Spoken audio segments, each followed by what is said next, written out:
Hello friends, कैसे हैं आप। आज का अपना टॉपिक है थर्मोकेमिस्ट्री। थर्मोडायनेमिक्स का लास्ट चैप्टर है थर्मोकेमिस्ट्री। थर्मोकेमिस्ट्री देखना क्या है, अपन थर्मोडायनेमिक्स में heat energy, enthalpy, Gibbs free energy, entropy सब चीज़ों की बात कर चुके हैं। लेकिन थर्मोडायनेमिक्स की वह ब्रांच जो सिर्फ और सिर्फ heat change during a reaction, जो किसी रिएक्शन में सिर्फ और सिर्फ हीट चेंज की बात करती है, वो ब्रांच क्या कहलाती है, थर्मोकेमिस्ट्री। सिर्फ और सिर्फ किसकी बात करती है, हीट चेंज की बात करती है, वो क्या कहलाती है, थर्मोकेमिस्ट्री। हीट के बारे में हम कुछ चीज़ें पहले भी पढ़ चुके हैं, जैसे हीट को रिप्रेजेंट करते हैं क्यू से, है ना। और हीट दो ले सकते हैं हम, कॉन्स्टेंट वॉल्यूम पे और कॉन्स्टेंट प्रेशर पे। हीट को कॉन्स्टेंट वॉल्यूम पे ले सकते हैं और कॉन्स्टेंट प्रेशर पे ले सकते हैं। तो अपन जानते हैं del U is equal to Q plus P del V, constant volume तो डेल वी जीरो, तो del U is equal to Q V. Constant volume पे हीट किसके बराबर होती है, इंटरनल एनर्जी के बराबर। यदि हम वॉल्यूम कांस्टेंट करें और हीट का मेजरमेंट करें तो वो किसके बराबर आएगी, इंटरनल एनर्जी के इक्वल आएगी। फिर हम जानते हैं H is equal to U plus P V और D H is equal to D U plus P D V plus V D P. ये क्या होता है, कांस्टेंट प्रेशर पे वी डी पी क्या हो जाएगा, जीरो। तो अपने पास क्यू पी किसके बराबर आ जाएगा, डेल एच के बराबर। इनकी प्रेशर कांस्टेंट रखे तो जो हीट आएगी वो किसके बराबर आएगी, एंथैल्पी के बराबर। इसलिए मोस्टली हीट को एंथैल्पी बोलते हैं, क्योंकि अपना जो सारे प्रोसेस है वो क्या होते हैं, प्रेशर कांस्टेंट पे होते हैं। इसलिए हम हीट ऑफ रिएक्शन या एंथैल्पी ऑफ रिएक्शन को क्या मानते हैं, इक्वल मानते हैं। ठीक है, इनके बीच में हम रिलेशन पहले पढ़ चुके हैं। Del H is equal to क्या होता है, del U plus del N G R T. यहाँ से क्या आ जाएगा, Q P is equal to Q V plus del N G R T. ये रिलेशन हम पहले कर चुके हैं, इसमें न्यूमेरिकल्स भी कर चुके हैं। डेल एन जी क्या है यहाँ पे, N of product minus N of reactant, only gaseous, only gaseous. जैसे देखना इक्वेशन अपनी है C6H6 गैस प्लस 15/2 O2 किस में कन्वर्ट हो रहा है, 15/O2 कन्वर्ट हो रहा है CO2 plus H2O, 6 CO2 3 H2O liquid gas. तो यहाँ से डेल एन क्या आ जाएगा, ऐसे नहीं होगा कि 9 माइनस ये कर देंगे, ये लिक्विड है तो ये काउंट नहीं होगा। 6 - 1 - 15/2, 7 - 15/2 -1/2, ये इसका डेल एन आ जाएगा। इससे हम इसके बीच में रिलेशन निकालेंगे। ये हीट की बात हम कर चुके थे कि heat at constant pressure at heat at constant volume में रिलेशन क्या होता है, ये दोनों किसके इक्वल आगे आती है। अब हम आगे बात करते हैं अपना आज का topic, that is heat of A reaction, जिसे बाद में एंथैल्पी कहा जाने लगा। स्टार्टिंग में हीट कहते थे, बाद में एंथैल्पी कहा जाने लगा, तो दोनों एक ही चीज़ है। हीट ऑफ ए रिएक्शन या एंथैल्पी ऑफ ए रिएक्शन, ये क्या होता है देखना। जब भी कोई रिएक्शन कंप्लीट हो रही है अपनी, मान लो कोई भी रिएक्शन कंप्लीट हो रही है, तो उस पूरे ओवरऑल रिएक्शन जब कंप्लीट हो गई, उसके बाद वो इस रिएक्शन ने कितनी हीट एब्जॉर्ब की या कितनी हीट रिलीज की, तो जो अमाउंट ऑफ हीट है वो क्या कहलाता है, हीट ऑफ ए रिएक्शन, यानी कि हीट रिलीज्ड। अपने को पता है हीट फॉर्म ऑफ एनर्जी, यानी कि जो एनर्जी रिलीज हो रही है वो किसके फॉर्म में हो रही है, हीट में। तो heat released in A reaction is called heat release या एब्जॉर्ब्ड, या तो रिलीज हुई है या एब्जॉर्ब हुई है, वो क्या कहलाती है, हीट ऑफ रिएक्शन। जैसे एक रिएक्शन कंप्लीट हो रही है, A प्लस बी कन्वर्ट हो रही है C प्लस डी में, तो इसका जो हीट है उसका साइन क्या होगा, डेल एच। साइन क्या होगा, डेल एच। वो क्या होगा, heat of product minus heat of reactant, heat of product minus heat of reactant. और प्रोडक्ट की हीट कैसे दी जाएगी, इनकी जो फॉर्मेशन की हीट है या फॉर्मेशन की एंथैल्पी है वो क्या होगी इसकी प्रोडक्ट। तो डेल एच ऑफ रिएक्शन कैसे दिया जाएगा, summation of del H formation of product minus summation of del H formation of reactant. Del H formation क्या है, H F heat of formation, हम आगे पढ़ेंगे ये क्या है, हीट ऑफ फॉर्मेशन आगे पढ़ेंगे जस्ट इसी के बाद।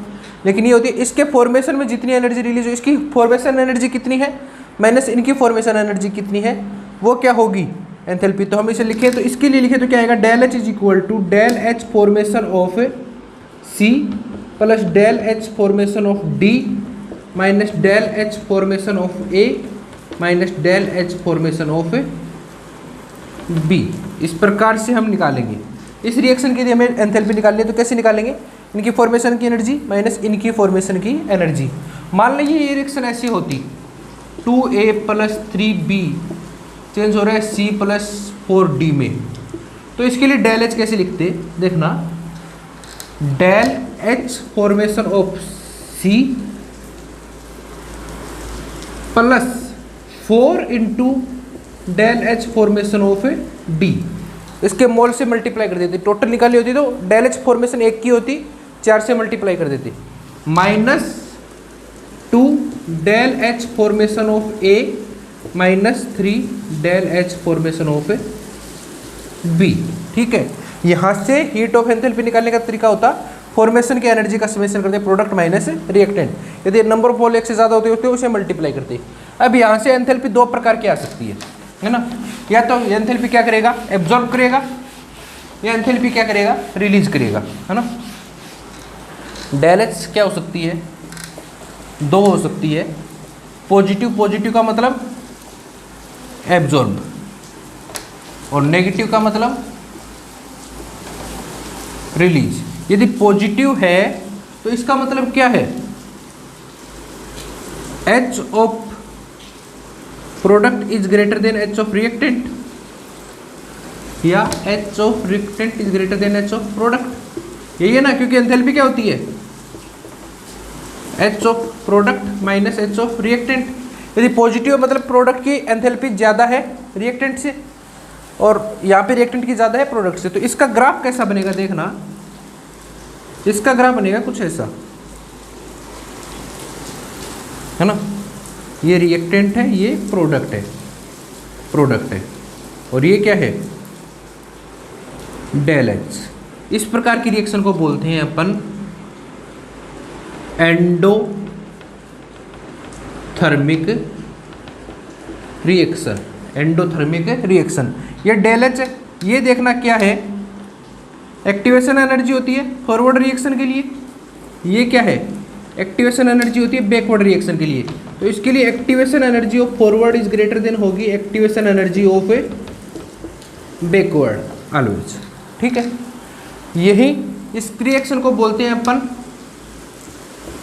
Exothermic, exothermic. इसके लिए ग्राफ कैसा आएगा, सॉरी ये थोड़ा सा स्लोप में नहीं आएगा, ये रिएक्टेंट है, ये प्रोडक्ट है, और ये वाला क्या होगा, डेल एच। ये क्या है, एक्टिवेशन एनर्जी, कौन सी रिएक्शन के लिए, फॉरवर्ड रिएक्शन के लिए। ये क्या है, एक्टिवेशन एनर्जी बैकवर्ड रिएक्शन के लिए। तो इसके लिए क्या होगा, activation energy forward is less than activation energy backward. समझ में आ गए, ये है हीट ऑफ ए रिएक्शन। तो वो क्या है, प्रोडक्ट की फॉर्मेशन एनर्जी माइनस रिएक्टेंट की फॉर्मेशन एनर्जी। यहाँ पे वर्ड आया फॉर्मेशन एनर्जी। तो अब हम पढ़ेंगे हीट ऑफ फॉर्मेशन या एंथैल्पी ऑफ फॉर्मेशन। अब हम पढ़ेंगे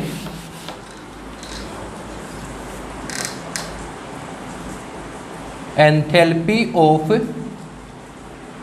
फॉर्मेशन। एंथैल्पी ऑफ फॉर्मेशन क्या है, कोई भी कंपाउंड जब बनता है तो अपनी यदि स्टेबल एलिमेंट से, स्टेबल एलिमेंट का मतलब क्या है, वो जो नेचर में मिलते हैं, पीरियोडिक टेबल के अंदर अपने को नेचर में मिलते हैं, जो स्टेबल एलिमेंट होते हैं उनसे मिले। इफ 1 मोल ऑफ, हमेशा एक तो ये याद रखना 1 मोल, जब भी एंथैल्पी ऑफ फॉर्मेशन की बात हो, एंथैल्पी ऑफ कंप्यूशन की बात हो, एंथैल्पी ऑफ न्यूट्रलाइजेशन की बात हो, एंथैल्पी ऑफ वेपोराइजेशन की बात हो, किसके लिए बात होगी, 1 मोल की। If 1 mole of substance formed by their stable element, then heat of reaction is called heat of formation.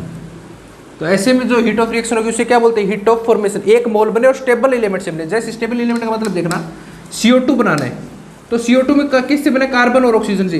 यदि वो कार्बन प्लस O2 से मिलके बने CO2 तो ये कार्बन क्या है? सबसे स्मॉलेस्ट है। ऑक्सीजन क्या है? ऑक्सीजन की सबसे स्मॉलेस्ट फॉर्म, सबसे स्टेबल फॉर्म है। इनसे मिलके बने तो जो डेल एच आएगी उसे क्या बोलेंगे? Del H formation. जैसे मैं बना रहा हूँ बेंजीन C6H6, तो ये 6 कार्बन प्लस 3H2 हाइड्रोजन की सबसे स्टेबल फॉर्म, हाइड्रोजन कार्बन की कार्बन इससे बन के मिले तो ये कहलाएगा डेल एच फॉर्मेशन। लेकिन मैं ये रिएक्शन लिख दूँ CO plus half O2 CO2, ये डेल एच फॉर्मेशन है क्या? नहीं है। क्यों नहीं है? क्योंकि CO2 किससे बनकर बना? CO को मैं फिर से C प्लस हाफ O2 से बना सकता हूँ। CO स्टेबल एलिमेंट नहीं है क्योंकि CO carbon plus half O2 से मिलकर बन सकता है। इसके स्टेबल एलिमेंट ये वाले हैं, ये वाले हैं। तो ये डेल एच फॉर्मेशन नहीं है, ये सिर्फ और सिर्फ डेल एच है, हीट ऑफ रिएक्शन। समझ में आ गया रिएक्शन और फॉर्मेशन में फर्क? स्टेबल एलिमेंट से बने तो हम बोलते हैं फॉर्मेशन है, और सीधी रिएक्शन है तो हम बोलते हैं हीट ऑफ रिएक्शन है। ठीक है। जैसे अपन एक और लिखे C6H5OH के लिए लिखे तो इसे स्टेबल से बनाना तो इसमें क्या क्या चाहिए? कार्बन चाहिए, हाइड्रोजन चाहिए, ऑक्सीजन चाहिए। कार्बन कितने चाहिए? 6, तो 6 कार्बन प्लस हाइड्रोजन कितने चाहिए? 5 एक 6। स्टेबल फॉर्म हाइड्रोजन की क्या? H2, गैसेज की H2 N2O2 यही होती है।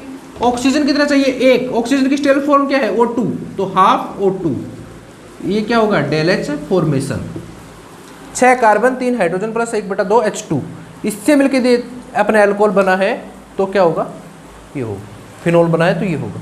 ठीक है, ये है डेल एच फॉर्मेशन। अब इसमें मैं बात करता हूँ स्टैंडर्ड कंडीशन की।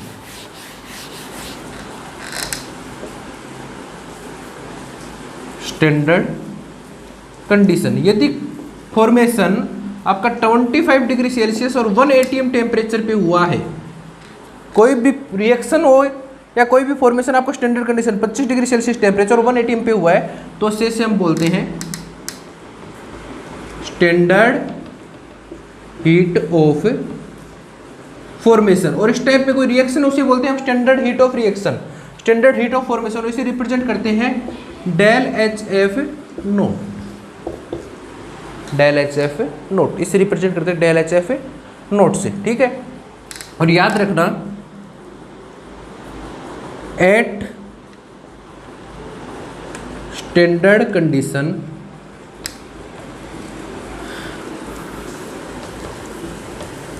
Enthalpy of formation of stable elements, क्योंकि जब निकाल लेंगे एंथैल्पी तो स्टेबल एलिमेंट की जो फॉर्मेशन ऑफ एंथैल्पी है वो क्या करते हैं?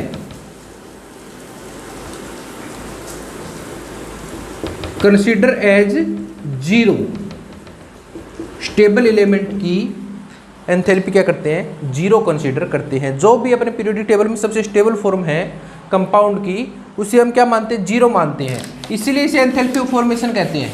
जैसे देखना, ये याद रखना, जैसे C प्लस हाफ O2 बना और CO2 बना, इसकी रिएक्शन हम फॉर्मेशन क्यों बोलते हैं? क्योंकि ये स्टेबल फॉर्म है, ये भी स्टेबल फॉर्म है, इसको भी 0 मानते हैं, इसको भी 0 मानते हैं। तो जो ओवरऑल एनर्जी रिलीज हुई वो क्या होगी? Del H formation of CO2। समझ गए? जो ओवरऑल एनर्जी रिलीज हुई ये हमेशा क्या होती है? नेगेटिव होती है फॉर्मेशन। और स्टेबल एलिमेंट की वैसे क्या मानते हैं? 0 मानते हैं। अब स्टेबल एलिमेंट में देखना कौन कौन से आएंगे। स्टेबल एलिमेंट में गैसेज, गैसेज जैसे डेल एच फॉर्मेशन ऑफ आप नोट स्टैंडर्ड कंडीशन H2 का पूछे तो क्या होगा? 0। H2 हाइड्रोजन की सबसे स्टेबल फॉर्म है H2। Del H formation of N2 पूछे तो N2 ये स्टेबल फॉर्म है 0। Del H formation of O2 पूछे 0, del H formation of argon, argon R2 होगा क्या, Ar2 नहीं, आर्गन क्या होता है मोनोएटॉमिक, इसके लिए 0। तो जितने भी मोनोएटॉमिक डाई एटॉमिक गैसें हैं जो स्टेबल फॉर्म में है उनकी क्या होगी, सबकी 0। सॉलिड फॉर्म में देखना del H formation of carbon, carbon 3 form में मिलता है अपने को, मोस्टली 4 में मिलता है, fullerene, diamond, graphite and amorphous. तो यहाँ पे ग्रेफाइट है ना, वो नेचर में स्टेबल फॉर्म में मिलता है, तो उसकी क्या मानते हैं 0, कार्बन ग्रेफाइट। लेकिन आपको मैं पूछूं कार्बन डायमंड, तो उसकी 0 नहीं होगी क्योंकि वो स्टेबल फॉर्म में नहीं है। ग्रेफाइट कार्बन सॉलिड की फॉर्म में होता है, उसकी सिर्फ ग्रेफाइट की फॉर्म क्या मानी जाती है, 0 मानी जाती है, बाकी कोई भी फॉर्म की हीट फॉर्मेशन स्टैंडर्ड क्या 0 नहीं मानी जाएगी, ठीक है, सिर्फ ग्रेफाइट की। ऐसी del H formation of sulphur में रोम्बिक की क्या मानी जाती है, 0 मानी जाती है। रोम्बिक सबसे स्टेबल फॉर्म है, रोम्बिक की 0 मानी जाती है। यदि मैं del H formation of sulphur monoclinic दे दूं तो फिर डेल एच फॉर्मेशन नहीं रहेगा क्योंकि इसकी 0 नहीं है। डेल एच सल्फर रोम्बिक की 0 है, मोनोक्लिनिक की 0 नहीं है।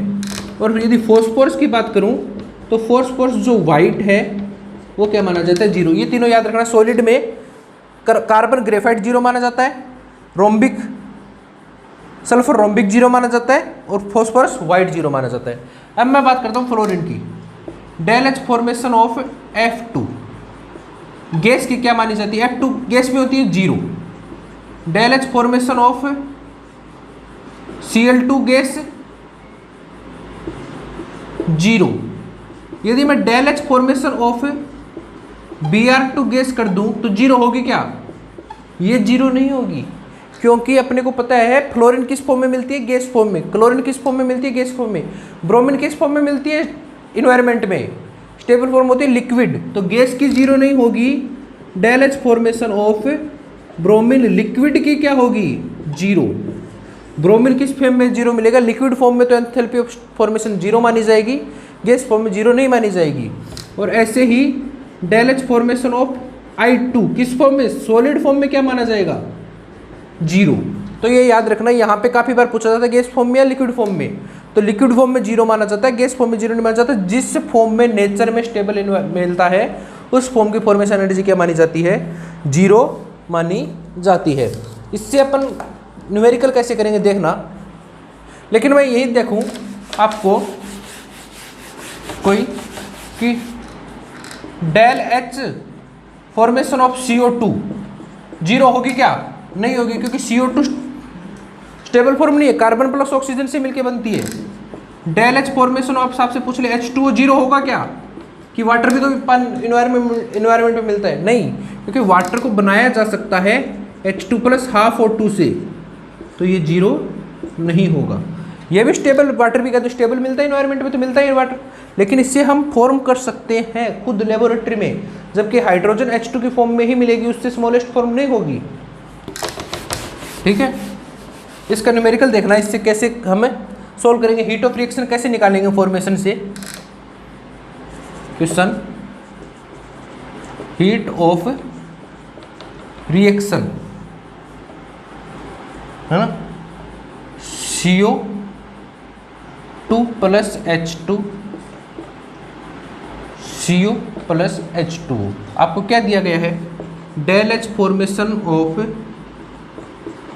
CO2 is -395.5 kilo joule, del H formation of H2O is -241.8 kilo joule, del H formation of CO is -111.8 kilo joule.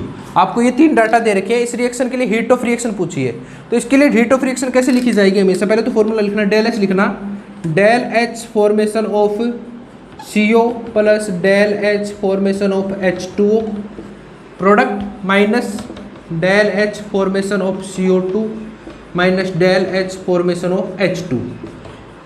ये CO आपको दे रखा है, रख दोगे, ये आपको दे रखा है H2O, रख दोगे। HF दे रखा है, ये प्लस हो जाएगा।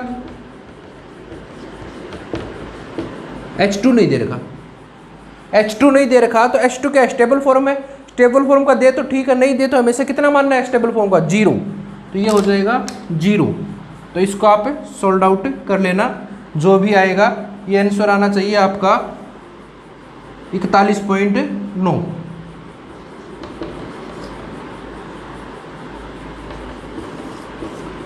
Kilo joule. ठीक है, इस प्रकार से हम हीट ऑफ रिएक्शन निकाल सकते हैं, प्रोडक्ट की formation of energy minus reactant की formation of energy.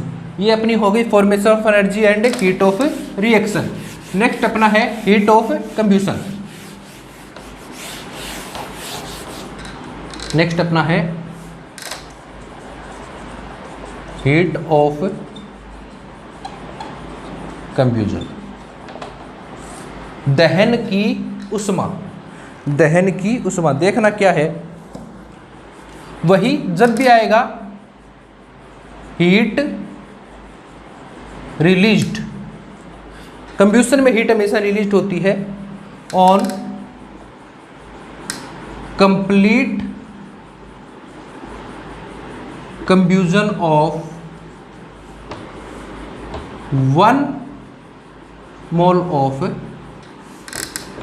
Substance. 1 mole substance का यदि हम कंप्लीट कंब्यूजन करते हैं तो जो हीट रिलीज होती है वो क्या कहलाती है, हीट ऑफ कंब्यूजन। और कंब्यूजन में अपने को पता है क्या होता है, कंब्यूजन होता क्या है, ऑक्सीडेशन ऑफ सब्सटेंस होता है, और जिसमें प्रोडक्ट में क्या मिलता है हमेशा CO2 प्लस वाटर मिलता है। जिसमें प्रोडक्ट में हमेशा क्या मिलता है, CO2 प्लस वाटर मिलता है। तो हीट ऑफ कंब्यूजन क्या है, 1 मोल सब्सटेंस का यदि हम कंप्लीट कंब्यूजन करें तो जो हीट रिलीज होती है वो क्या है, हीट ऑफ कंब्यूजन। प्रोडक्ट में हमेशा ये मिलेगा CO2 प्लस H2। तो आपको एग्जाम में है ना कभी ये नहीं पूछेगा कितनी कंब्यूजन हीट है, वो मोस्टली आपको हीट ऑफ कंब्यूजन देगा सिर्फ कंपाउंड की। आपको रिएक्शन लिखनी आनी चाहिए, वो आगे अपने न्यूमेरिकल्स में काम आएगी जब हम हीट ऑफ रिएक्शन निकालेंगे।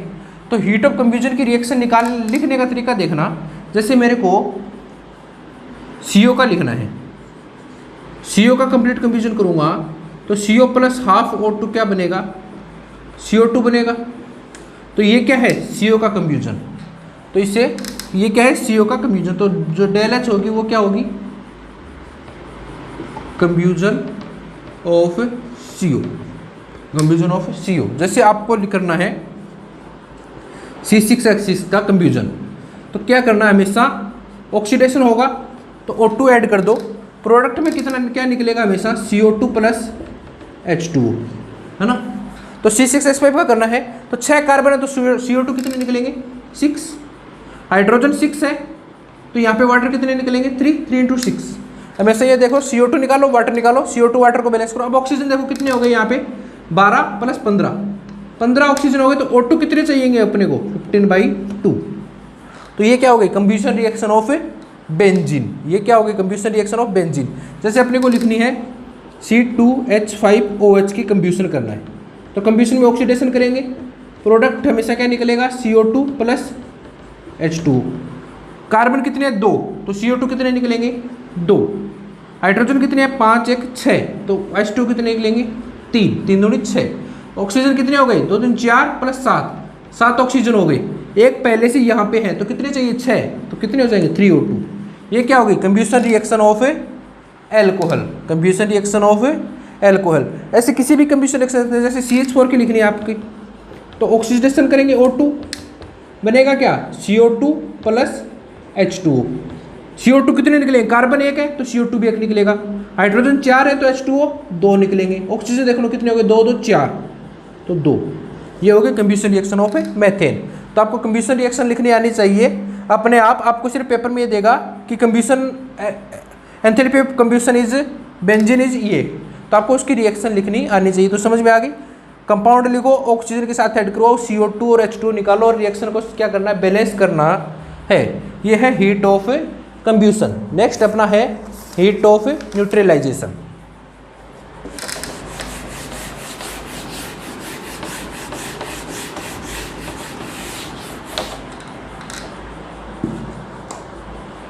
Heat of neutralisation. Neutralisation, neutralisation Hindi में बोलते हैं उदासीकरण की उष्मा। न्यूट्रलाइजेशन जब अपन एक HCl plus NaOH acid plus base लेते हैं तो हमारे पास प्रोडक्ट क्या बनता है, वाटर प्लस साल्ट। और इस रिएक्शन को अपन क्या बोलते हैं, न्यूट्रलाइजेशन रिएक्शन, न्यूट्रलाइजेशन रिएक्शन, जिसमें एसिड को कास्ट बेस से रिएक्ट करवा के हमने क्या कर दिया, न्यूट्रल कर दिया, एसिड को न्यूट्रल कर दिया। इस रिएक्शन को क्या बोलते हैं, न्यूट्रलाइजेशन रिएक्शन। तो हीट ऑफ न्यूट्रलाइजेशन देखना क्या होता है, हीट रिलीज्ड, यहां पे हीट हमेशा क्या होगी, released during neutralisation of 1 mole of H plus, यहाँ पे H प्लस है, एसिड नहीं है। 1 मोल H प्लस का न्यूट्रलाइजेशन करने में हीट रिलीज्ड हो रही है बाई ए बेस, वो क्या कहलाती है, heat of neutralisation. 1 mole H plus का यदि हम बेस के साथ न्यूट्रलाइजेशन करते हैं तो जो हीट रिलीज होती है वो क्या कहलाती है, heat of neutralisation. 1 mole H plus बोला है, क्यों, क्योंकि HCl में यदि 1 मोल लेता हूँ तो H प्लस भी क्या होता है, 1 मोल होता है। लेकिन H2SO4 यदि मैं 1 मोल लेता हूँ तो H प्लस कितने हो जाते हैं, 2 मोल। तो 1 मोल एसिड नहीं बोला, 1 mole H plus, 1 mole of H plus की न्यूट्रलाइजेशन में जो हीट रिलीज हो रही है वो क्या है, हीट ऑफ न्यूट्रलाइजेशन। देखना जैसे HCl प्लस NaOH, ये क्या बन गया, H2O plus NaCl।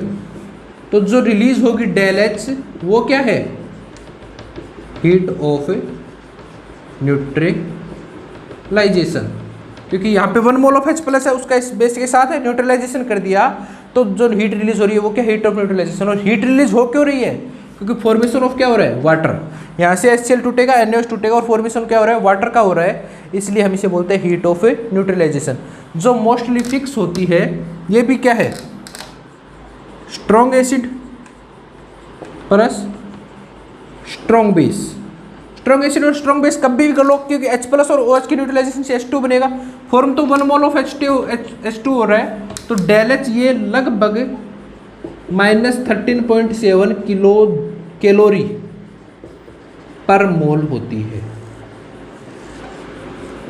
Kilo calorie पर मोल होती है। या फिर हम जूल में लिखे तो -7 किलो जूल पर मोल होती है। समझ में आया, क्योंकि ये हमेशा फिक्स क्यों होती है, क्योंकि फॉर्मेशन तो आप कोई भी एसिड ले लो, कोई भी बेस ले लो, फॉर्मेशन तो क्या होगा, वाटर ही होगा, इसलिए ये फिक्स होती है लगभग अप्रोक्सीमेट -13.7 किलो कैलोरी पर मोल। स्ट्रॉन्ग एसिड और स्ट्रॉन्ग बेस की जो न्यूट्रलाइजेशन है उसमें रिलीज होती है। लेकिन मैं मान लो कि मैं एक वीक ले रहा हूँ, एक स्ट्रॉन्ग ले रहा हूँ, है ना, एक तो मैं वीक ले रहा हूँ जैसे CH3COOH प्लस NaOH, क्या बनेगा, H2O प्लस CH3COO Na। ये क्या है, वीक एसिड स्ट्रॉन्ग बेस। एक बार मैं क्या ले रहा हूँ, HCl प्लस NH4OH, बनेगा तो वही H2O plus NH4Cl, strong acid plus weak base. जो रिलीज होगी वो डेल H होगी। तो जब मैं एक बार वीक एसिड ले रहा हूँ, एक स्ट्रॉन्ग बेस ले रहा हूँ, तो इसकी जो एंथैल्पी होगी वो इससे कम होगी कि ज़्यादा होगी।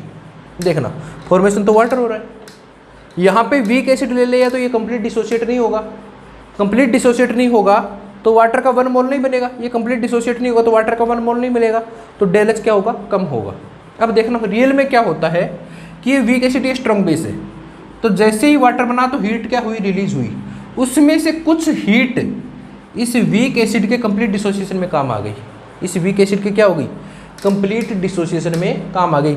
जब कुछ हीट रिलीज हुई वो हीट वापस ये एब्जॉर्ब करके क्या हो जाएगा, कंप्लीट डिसोसिएट हो गई। हीट ज़्यादा मिलेगी, टेम्परेचर मिलेगा तो ये डिसोसिएट होगा।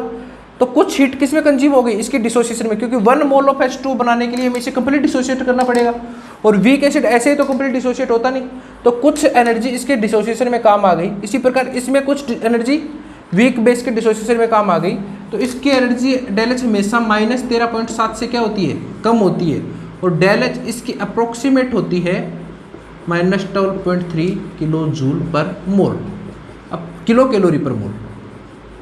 ये अप्रोक्सीमेट है, फिक्स नहीं है, अप्रोक्सीमेट है, ठीक है। तो देखना डेल एच का अंतर कितना आया, 13.7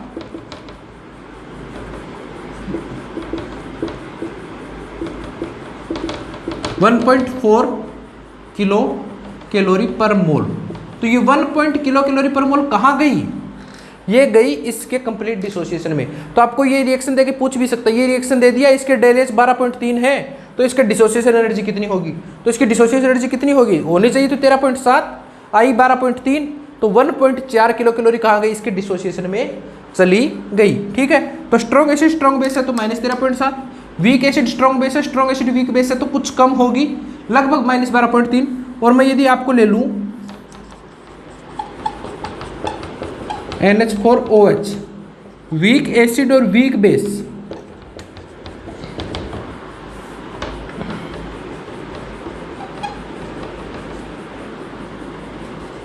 है ना, तो इसकी डेल एच क्या है, और भी कम होगी, और ये लगभग आएगी -11.9 किलो कैलोरी पर मोल, ठीक है। तो सबसे ज्यादा किसकी होगी, यदि न्यूट्रलाइजेशन पूछे तो स्ट्रॉन्ग एसिड, आपको सबसे ज्यादा पूछे तो ऑर्डर कितना है, किसका आएगा, स्ट्रॉन्ग एसिड स्ट्रॉन्ग बेस का सबसे ज्यादा, फिर वीक एसिड स्ट्रॉन्ग बेस, या फिर स्ट्रॉन्ग एसिड वीक बेस, और फिर वीक एसिड वीक बेस। ये न्यूट्रलाइजेशन का ऑर्डर आएगा। इसकी -13.7, इसकी -12.3, इसकी -11.9 अप्रोक्सीमेट। ये है हीट ऑफ न्यूट्रलाइजेशन, ठीक है, ये है हीट ऑफ न्यूट्रलाइजेशन। इसी तरह आपसे बाकी पूछे हीट ऑफ वेपोराइजेशन तो क्या बोलोगे, 1 मोल सब्सटेंस का वेपोराइजेशन करने में जितनी एंथैल्पी चेंज हुआ वो हीट ऑफ वेपोराइजेशन। आपको पूछे हीट ऑफ सब्लिमेशन तो 1 मोल सब्सटेंस का, याद रखना जब भी heat of sublimation, heat of vaporisation, heat of melting, heat of fusion, heat of freezing दे तो सब्सटेंस लेना है 1 मोल, बस इतना याद रखना है, ठीक है। अब है नेक्स्ट हेस का नियम, hedge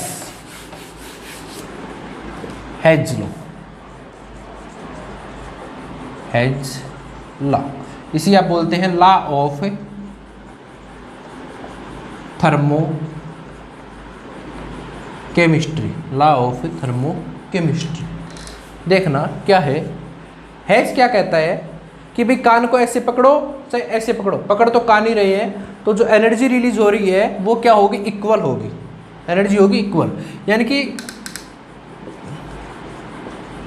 energy change in A reaction remain constant. किसी भी एनर्जी की जगह मैं एंथैल्पी वर्ड ले लूँ, अपन एंथैल्पी की बात कर रहे हैं, enthalpy change in A reaction remain constant. कोई भी रिएक्शन है उसके एंथैल्पी चेंज कांस्टेंट रहती है, चाहे उसे कैसे भी करवा लो। जैसे ये ए से बी जा रहा है, इसे इस पाथ से ले जाओ, या ए से सी बनाओ और सी से बी बनाओ, del H del H del H 1 2 3, तो डेल एच 1 और डेल एच 2 + 3 को जोड़ दो, दोनों क्या आएंगे, बराबर आएंगे। हीट चेंज ऐसे ले जाओ चाहे ऐसे ले जाओ, हीट चेंज हमेशा क्या होगा, बराबर होगा, इनकी डेल एच 1 बराबर होगा डेल एच 2 + डेल एच 3। जैसे मैं एक तो बना रहा हूँ C + O2 CO2, इसमें डेल एच आ रहा है x। दूसरी बार क्या बना रहा हूँ C + ½ O2 CO और CO + ½ O2 CO2, इसमें डेल एच आ रहा है y और इसमें डेल एच आ रहा है z। तो मैं रिएक्शन को चाहे सीधे करवाऊँ चाहे इस तरीके से करवाऊँ, कैसे भी करवा लूँ, लेकिन जो ओवरऑल एंथैल्पी चेंज है वो हमेशा क्या रहेगा, बराबर रहेगा। दैट्स मीन x = आएगा y + z, overall enthalpy change करेगा बराबर रहेगा। ये क्या कहता है, हेस बाबा कहता है कि इक्वल रहेगा। इसी से हम हीट ऑफ रिएक्शन निकालेंगे। कैसे निकालेंगे, क्वेश्चंस देखिए, इससे हीट ऑफ रिएक्शन निकालने के क्वेश्चन अच्छे हैं।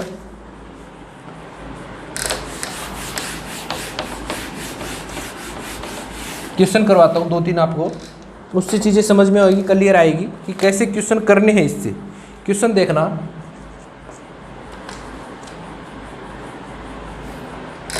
Del H formation of CH4 आपको फाइंड आउट करना है। मैं बड़ी लैंग्वेज नहीं लिख रहा, आपको मेथेन का फॉर्मेशन का एनर्जी क्या करनी है, फाइंड आउट करनी है। और आपको गिवन क्या है, CS solid plus O2 CO2 क्या बन रहा है, डेल एच कितना दे रखा है इसके लिए, -392.5 kilo joule. 2H2 plus O2 H2O, del H आपको इसके लिए दे रखा है -571.8। CH4 plus 2O2 CO2 plus 2H2O, del H आपको इसके लिए दे रखा है -890.3 किलो जूल। ये देखिए ये क्वेश्चन है, आपको CH4 की फॉर्मेशन एनर्जी फाइंड आउट करनी है और आपको ये 3 इक्वेशंस दे रखी है, ठीक है। तो कैसे फाइंड आउट करोगे, तो सबसे पहले आपको ये देखिए कि CH4 का फॉर्मेशन की रिएक्शन क्या होगी। CH के फॉर्मेशन की रिएक्शन होगी, बनानी चाहिए, CH4 बना रहे हैं तो कार्बन से बनेगा, कार्बन 1 प्लस 2H2। ये रिएक्शन हमें चाहिए, ये रिएक्शन हमें दे रखी है।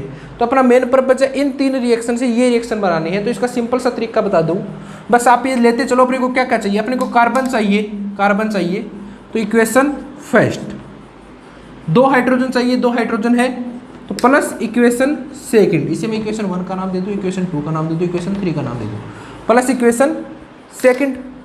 और CH4 क्या चाहिए, मैं लेफ्ट साइड चाहिए, ये इस साइड है तो मैं इसे माइनस कर देता हूँ, इक्वेशन 3। जो राइट साइड चाहिए उसे जोड़ते जाओ, जो लेफ्ट साइड चाहिए उसे घटाते जाओ, बस जो जो चाहिए वो ले लो, बाकी अपने आप देख लेंगे क्या बचता है क्या नहीं बचता। अब देखो इक्वेशन 1, 2 एंड 3 करो। इक्वेशन 1 को करोगे तो C solid plus 2H2 plus O2 plus O2 2O2, ये माइनस CH4 माइनस 2O2, ये तो लेफ्ट साइड का है। अब राइट साइड का देखो, CO2 plus 2H2O minus CO2 minus equation 3 minus 2H2, ये आपस में कैंसिल आउट, ये कैंसिल आउट, ये 2O2 cancel out, C solid plus 2H2, ये माइनस वाला उधर चले जाएंगे, CH4। इक्वेशन आ गई, सेम इक्वेशन आ गई। इस प्रोसेस से इक्वेशन आई तो इसी प्रोसेस से एंथैल्पी जोड़ दो। इक्वेशन 1 की एंथैल्पी -392.5 प्लस इक्वेशन 2 प्लस ये इन दोनों को ऐड कर दो, माइनस इक्वेशन 3 इसको घटा दो, माइनस माइनस प्लस हो जाएगा, प्लस 890.3। जो रिजल्ट आएगा वो क्या होगा, एंथैल्पी ऑफ ए फॉर्मेशन। तो आपको कैसे निकालना है, इन इक्वेशन से निकालना है। एक क्वेश्चन और देखिए, हम इसके 2-3 क्वेश्चन करते हैं ताकि सही से चीज़ें क्लियर हो कि क्वेश्चन करने कैसे हैं। देखना आपको दे रखा है हीट ऑफ कंब्यूशन ऑफ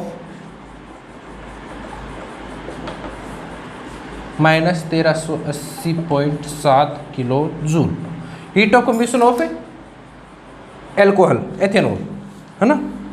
और del H formation of CO2 आपको दे रखा है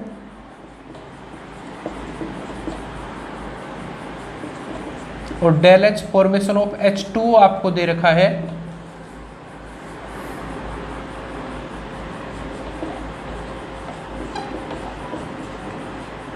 किलोजूल।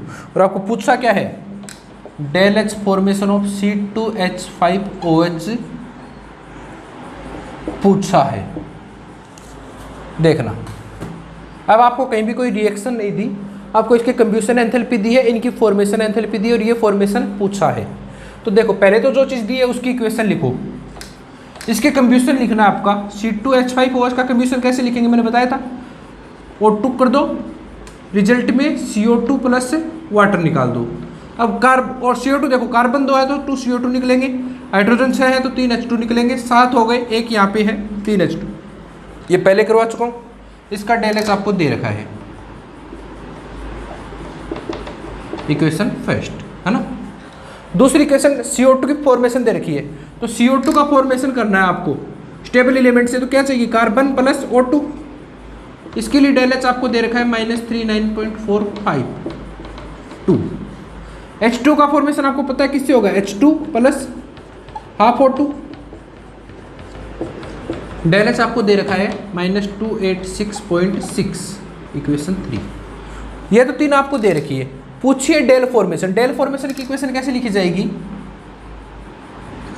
C2H5 का करना है, मैंने पहले भी करवा दिया आपको। ये इसकी इक्वेशन, 2 कार्बन चाहिएंगे, हाइड्रोजन चाहिएंगे 3, 6 का मतलब 3H2 और 1 ऑक्सीजन का मतलब हाफ है O2। ये आपको चाहिएगा। आपको इन तीनों से ये इक्वेशन बनानी है। अब बस मैंने जो बताया वही देखो, अपने को चाहिए 2 कार्बन चाहिए, तो कार्बन इससे आएंगे, तो 2 इंटू इक्वेशन क्या कर दूं, 2 कर दूं। 2 कार्बन चाहिए, इसे 2 से मल्टीप्लाई कर दूंगा, 2 इंटू इक्वेशन 2। हाइड्रोजन कितने चाहिए, 3, इससे आएंगे यहाँ पे क्या 1, तो +3 इंटू इक्वेशन 3 कर दूं, कर देता हूँ, ठीक है। हाफ O2 चाहिए, वो आ जाएगा। एथेनॉल कितना चाहिए, 1 चाहिए। कार्बन आ गए, वाटर आ गए, ऑक्सीजन अपने आप ऐड हो ही रहे हैं साथ में, तो देख लेंगे। ये चाहिए 1, ये इस साइड है, तो माइनस इक्वेशन 1 करके देख लो। 2 से मल्टीप्लाई कर देता हूँ, 2 2 2। 3 से मल्टीप्लाई कर देता हूँ, 3 3 3। अब देखना, 2 से मल्टीप्लाई किया तो 2 carbon plus 2 O2 plus 3H2 plus 3/2 O2 minus C2H5OH minus 3O2। ये उधर जाके देखना, 2CO2 2H2O, 2CO2 plus 2H2O minus 2CO2 minus 3H2O। ये क्या होगा, 3H2, है ना। तो ये आपस में कैंसिल आउट हो गए सारे। ये देखना, 2 कार्बन बचे प्लस 3H2 बचे, ये oxygen 2O2 plus 3O2 minus 3O2, 2 plus 3O2 7/2 O2 minus 3O2, ये बच गया प्लस 1 O2। प्लस में बचा तो इधर ही रहेगा, ये माइनस वाला इधर चला जाएगा। अपने को जो इक्वेशन चाहिए थी वो आ गई क्या, वो आ गई क्या, आ गई। तो जैसे इक्वेशन क्या वैसे एंथैल्पी कर दो, तो 2 into minus 1380 equation 2 into minus 394.5 plus 3 into minus 286.6 minus 1380.7। जो रिजल्ट आएगा वो क्या होगा, फॉर्मेशन ऑफ C2H5OH। तो कैसे निकालना पता है, जो इक्वेशन चाहिए वो लिख लो, जो इक्वेशन दी है वो लिख लो, दी हुई से जो चाहिए वो बना लो। और बनाने का तरीका सीधा सा, जो एलिमेंट चाहिए उन्हें लेते जाओ, बाकी अपने आप कैंसिल आउट हो जाएंगे। एक क्वेश्चन और देखिए इस पे, फिर आगे बढ़ेंगे।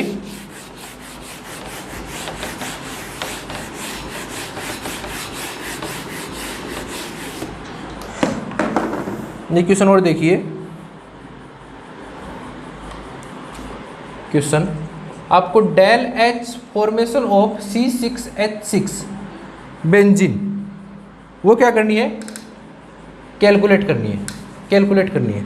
आपको दिया गया क्या है, C6H6 प्लस 15/2 O2 चेंज हो रहा है 6 CO2 प्लस 3H2O और डेल एच इसके लिए दे रखा है आपको -3303 किलो जूल। ये इक्वेशन लिख के दे दी इसने, हालांकि ये सीधा सीधा बोल सकता था कंब्यूशन ऑफ बेंजीन, तो आपको ये इक्वेशन लिखनी आनी चाहिए थी। इसके अलावा आपको दे रखी 2 चीज़ें और, क्या, del H formation of CO2 वो आपको दे रखी है -393.5 और del H formation of water वो आपको दे रखा है -285.8।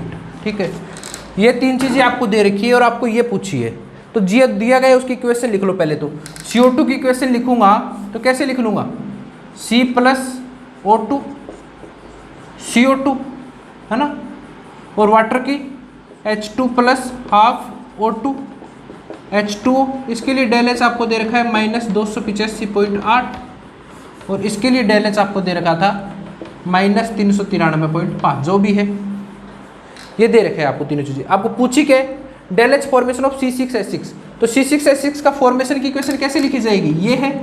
फॉर्म करना है स्टेबल एलिमेंट के, तो 6 कार्बन चाहिएंगे और 3H2 चाहिएंगे, ये आपको फाइंड आउट करनी है। तो इन तीनों से ये इक्वेशन लानी है।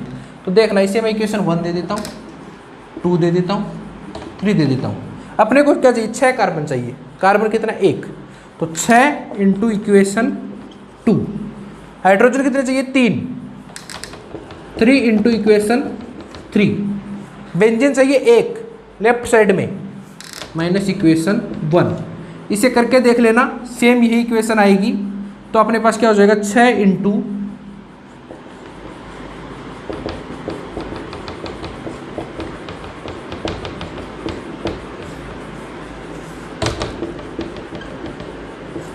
ये रिजल्ट आ जाएगा। जो आंसर आएगा वो क्या होगी, formation of A benzene.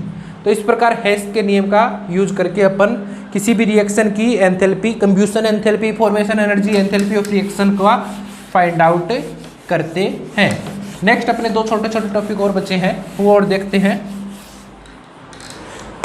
Next देखिए, किरचॉफ्स इक्वेशन। किरचॉफ इक्वेशन ये अपने को बताती है change in enthalpy with respect to temperature and temperature में रिलेशन बताती है। किरचॉफ इक्वेशन क्या बताती है, एंथैल्पी में चेंज और टेम्परेचर के साथ उसका क्या बताती है, रिलेशन बताती है। ठीक है, तो ये याद रखना, किरचॉफ इक्वेशन क्या बताती है, टेम्परेचर के साथ एंथैल्पी में चेंज का रिलेशन बताती है ना। कैसे देखना, कोई रिएक्शन हो रही है अपनी, A + B चेंज हो रही है C + D में, तो इसके लिए डेल एच क्या दिया जाएगा, enthalpy of product minus enthalpy of reactant, ये लिखा जाएगा ना, ये लिखा जाएगा। मैं क्या कर देता हूँ, टेम्परेचर के रेस्पेक्ट में इसका डिफरेंशिएशन कर देता हूँ। तो D del H upon del T equal to क्या हो जाएगा, del H P upon del T minus del H R upon del T. ये क्या हो जाएगा, D del H upon del T. और अपन पढ़ चुके हैं del H upon del T क्या होता है, CP. CP is equal to del H upon del T. तो ये क्या हो जाएगा, CP of product minus CP of reactant, या D del H upon del T is equal to क्या हो जाएगा, डेल सीपी। डेल सीपी का मतलब क्या है, CP product minus CP reactant. और इस इक्वेशन के लिए आपको डेल सीपी लिखना हो तो क्या लिखोगे, सीपी ऑफ डी, वही लिखा जाएगा CP of product, CP of D plus CP of C minus CP of A minus CP of B. इसी प्रकार से जैसे एंथैल्पी लिखा है वैसे क्या लिखा जाएगा, सीपी लिखा जाएगा। एंट्रोपी लिखनी हो तो भी ऐसी लिखी जाएगी, entropy of C plus entropy of D minus entropy of A minus entropy of B. ये मैं फिर से भी बता दूंगा आपको, ठीक है। तो डेल सीपी ये इधर चला जाएगा, तो D del H is equal to del C P D T. Integration कर देता हूँ मैं T1 से T2, T1 से T2, तो क्या हो जाएगा, del H T2 minus del H T1 is equal to del C P T2 minus T1। ये क्या है, किरचॉफ्स इक्वेशन क्या बताती है, ये एंथैल्पी का टेम्परेचर के साथ रिलेशन नहीं बता रही, change in enthalpy and temperature. Temperature जैसे जैसे बढ़ाएंगे वैसे वैसे एंथैल्पी में चेंज कैसे बढ़ेगा, वो इक्वेशन कौन बता रही है, किरचॉफ्स इक्वेशन बता रही है। तो यहाँ से डेल सीपी क्या आ जाएगा, del H T2 minus del H T1 upon T2 minus T1, या फिर डेल एच CV के फॉर्म में लिखेंगे तो क्या आ जाएगा, del U T2 minus del U T1 upon T2 minus T1। ये क्या है, किरचॉफ्स इक्वेशन। तो ये फॉर्मूला याद रखना आप, किरचॉफ इक्वेशन, एंथैल्पी में चेंज पूछे तो। अब यहाँ पे देखना, मैंने ये एंथैल्पी बताया, आपको कोई इक्वेशन दे 2a + 3b चेंज हो रहा है c + 4d, तो इसके लिए डेल CP क्या लिखा जाएगा, CP of c + 4 CP of d minus 2 Cp of A minus 3 Cp of P। ठीक है, तो डेल Cp लिखा जाएगा, तो वही जैसे एंथैल्पी लिखा था वैसे ही लिखा जाएगा। यदि डेल S एंट्रोपी पूछे तो क्या होगा, entropy of C minus 4 entropy of D plus minus 2 entropy of A minus 3 entropy of B। इस प्रकार से ये चीज़ें लिखी जाएगी। ठीक है, अब देखना लास्ट है अपना बॉम्ब कैलोरीमीटर।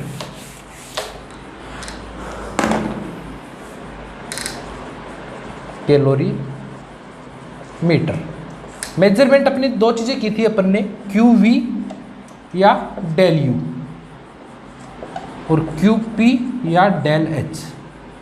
जब प्रैक्टिकली इसका मेजरमेंट करते हैं तो अपने को कैलोरीमीटर क्या है, calorimeter is the instrument where we measure the heat of reaction. एक इंस्ट्रूमेंट है जिसमें हम रिएक्शन का की हीट का मेजरमेंट करते हैं। तो डेल U या QV के लिए अपने को क्या चाहिए, वॉल्यूम कांस्टेंट चाहिए, वॉल्यूम कांस्टेंट चाहिए, वॉल्यूम कांस्टेंट चाहिए, तो क्लोज कैलोरीमीटर चाहिएगा जिसे अपन बोलते हैं बॉम्ब कैलोरीमीटर। तो अपने को पूछे बॉम्ब कैलोरीमीटर से किसका मेजरमेंट होता है, हीट का, इंटरनल एनर्जी का या हीट एट कांस्टेंट वॉल्यूम। और इसी लिए अपन को चाहिए ओपन कैलोरीमीटर। ओपन कैलोरीमीटर क्यों चाहिए, क्योंकि यहाँ पे अपने को चाहिए प्रेशर कांस्टेंट, और प्रेशर ओपन में कांस्टेंट होगा इन्वायरमेंट के एक एटीएम के बराबर।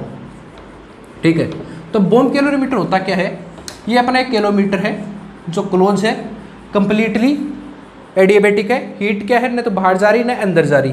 इसके अंदर कोई कैलोरीमीटर सब्सटेंस भरा हुआ है, यहाँ पे अपना एक पोर्शन रखा हुआ है जिसमें अपना क्या है, सब्सटेंस है ना। अपन ने मान लिया कि हीट कैपेसिटी ऑफ कैलोरीमीटर क्या है, C है। कैलोरीमीटर की हीट कैपेसिटी C है, यानी कि इसका 1 डिग्री टेम्परेचर बढ़ाने के लिए अपने को Q हीट देनी पड़ेगी। अपने अब यहाँ पे कोई रिएक्शन कंप्लीट हो रही है इसमें सब्सटेंस में, तो रिएक्शन कंप्लीट होगी तो हीट बाहर जाएगी, हीट बाहर जाएगी तो सिस्टम क्या कंप्लीट एडियाबेटिक है, तो क्या होगा, कैलोरीमीटर उस हीट को एब्जॉर्ब करेगा, हीट को एब्जॉर्ब करेगा तो टेम्परेचर बढ़ेगा। उसके लिए हमने थर्मामीटर लगा रखा है, तो टेम्परेचर हमने मान लिया T1 से T2 बढ़ा है, T1 से T2 बढ़ा है, तो कुल हीट एब्जॉर्ब कितनी होगी, कुल heat absorb del U formation होगा, वो क्या होगा, heat capacity into temperature change. और अपने को चाहिए पर मोल, तो अपन क्या कर देंगे, molar mass upon small m। ये क्या है, मोलर मास अपॉन टेकन मास। कितना मास लिया है उसका मोलर मास कितना, इससे मल्टीप्लाई कर देंगे तो क्या निकल जाएगा, del U।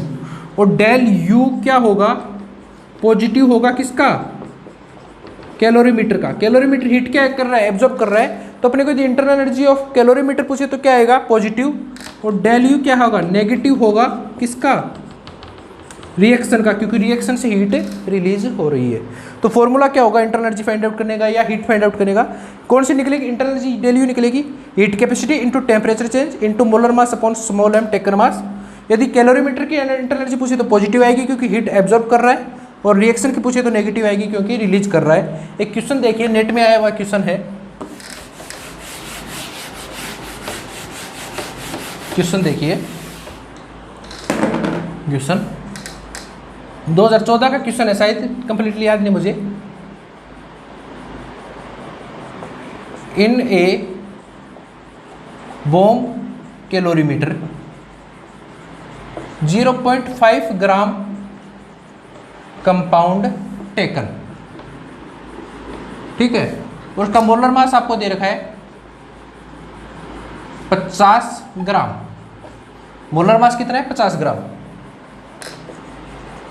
Temperature change by 4 kelvin and heat capacity of calorimeter is 2.5 kilo joule per mole. आपको क्या पूछा है,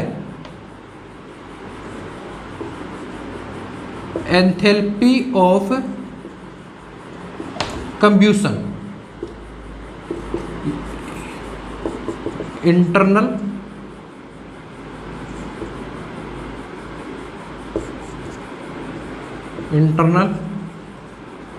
एनर्जी ऑफ कंब्यूशन। आपको एक बेम कैलोरीमीटर लिया जिसमें 0.5 ग्राम कंपाउंड टेकन है, टेम्परेचर चेंज 4 केल्विन हुआ है, हीट के capacity of calorimeter 2.5 kilo joule है, 2.5 किलो जूल पर मोल है, और इंटरनल एनर्जी ऑफ कंब्यूशन पूछा है। तो डेल यू का फॉर्मूला क्या है, heat capacity 2.5 kilo joule into temperature change 4 kelvin into molar मास 15/0.5, ये क्या आ जाएगा 1000 किलो जूल।